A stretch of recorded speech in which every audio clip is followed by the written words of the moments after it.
নমস্কার। আশা করি সবাই সুস্থ আছেন, ভালো আছেন। হ্যাপি নিউ ইয়ার সবাইকে। আপনারা দেখছেন সুস্থ জীবনযাপনের একটি compact channel healthy diet with tasty recipes. আমি ডক্টর জয়শ্রী জানা, হোমিওপ্যাথিক কনসালট্যান্ট অ্যান্ড নিউট্রিশনিস্ট। আজকের এপিসোড হোমিওপ্যাথিক মেডিসিন নিয়ে।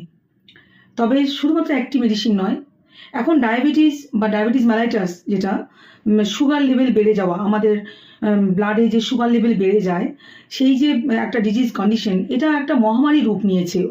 নট অনলি আমাদের স্টেট বা ইন্ডিয়া, একদম অল ওভার দ্য ওয়ার্ল্ডে এটা একটা এপিডেমিক রূপ নিয়েছে।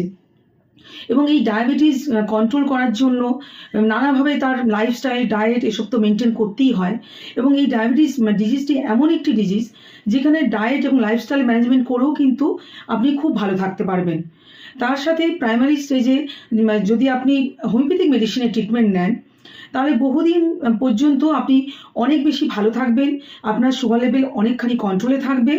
এছাড়াও আপনার পরবর্তীকালে যে ডায়াবেটিসের জন্য যে কমপ্লিকেশন, যে অক্সিডেটিভ চেঞ্জেসগুলো আসে আমাদের শরীরে, যে কমপ্লিকেশন ডেভেলপ করে, সেগুলো থেকে অনেকখানি প্রোটেক্ট করবে। তিনটে মেডিসিন যেটা মাদার টিংচার ফর্মে ইউজ করলে শরীরে গ্লুকোজ লেভেল ব্যালেন্স থাকবে, কন্ট্রোল থাকবে, বা এক্সেস হাই হতে বা আপনার যে ডায়াবেটিসের কারণে যে কমপ্লিকেশন ডেভেলপ করতে পারে, সেগুলো থেকেও প্রোটেক্ট করতে খুব ভালো সাহায্য করবে। একটি ইম্পর্টেন্ট মেডিসিন হলো সিজিজিয়াম জাম্বলিনাম, জিমনেমা সিলভেস্টার আর সেফালেন্ড্রা ইন্ডিকা। কিভাবে কোন সিমটমের উপর বেশ করে আপনি এই মেডিসিন নেবেন এবং শুধুমাত্র এই মেডিসিন খেয়েই কি সুগার কন্ট্রোল করা যায়, তা নিয়ে একটু বিস্তারিত জানতে যে লিঙ্ক আমি শেয়ার করছি, সেটি আপনারা ক্লিক করে অবশ্যই পুরো ভিডিওটি দেখবেন, তাহলে উপকৃত হবেন।